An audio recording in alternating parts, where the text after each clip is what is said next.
So here we have some data showing different sizes of calcium carbonate pieces and the volume of gas they are producing. State using the information the effect of surface area. So important to remember here that as these pieces become smaller, the surface area increases. And if you have a look at what's happened over here, as that surface increased, the volume of gas being made in 5 minutes increases as well. So what we can say here is that a larger surface area causes the rate of reaction to increase. Okay. Next one, we've got the powdered calcium carbonate. Produced 90 centimeters cubed of gas in 5 minutes. Calculate the average rate per second. So what we need to do first is we take the 5 minutes and we have to times that by 60 to convert it into seconds. So that's going to be 300 seconds. And then what we need to do is take the 90 centimeters cubed, divide that by 300, and that gives you an answer of 0.3, and that is centimeters cubed per second. Mark wise on that one, you've got 1 mark for doing this, 1 mark for doing the 90 divided by that, and then 1 mark for getting your final answer. Next one says the experiment repeats at high temperature. The rate increased. Explain why in terms of particles. So if you increase the temperature, the particles have more kinetic energy, and if they have more kinetic energy, this means they move faster, and if they're going to move faster, there is more chance of successful collisions taking place. There's more chance of successful collisions taking place. The other thing to remember here is that at high temperature, there will be more particles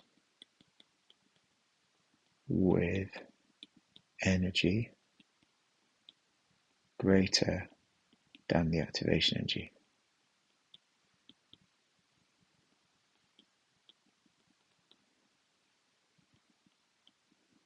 And this means there are more particles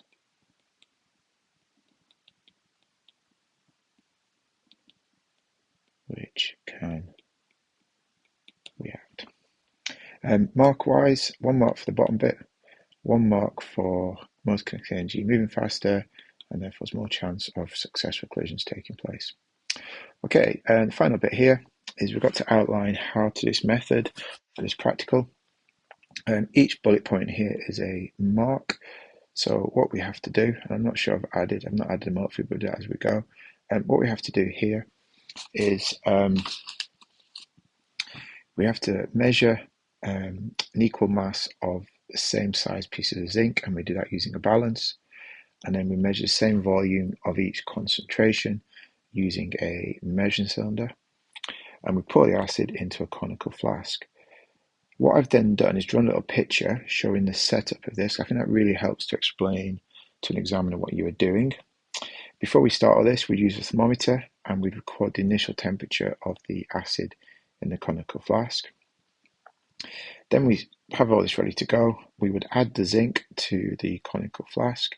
We'd put the bung with the delivery tube back into the top, and we start to collect the gas in this measuring cylinder. This is full of water, and as the gas is collected, it would displace the water and move the water level down.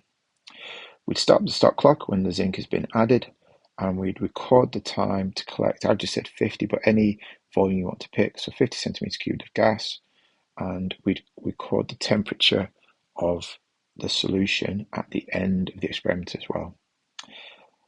Once we've done that, we'd repeat the experiment using the two concentrations, but making sure that we have the same amount of zinc, the same size piece of zinc, and the same volume of acid in there as well. In terms of marks for this, let me just check. We've got 1, 2, 3, 4, 5, 6, 7, 8, 9, 10, 11, 12, 13, 14. We've got 15 there. So if I just write 15 here, let's see what this would look like. So here's the conversion for you. So 6, 5, 4, 3, 2, and 1. If we try this, let's just see how this would work.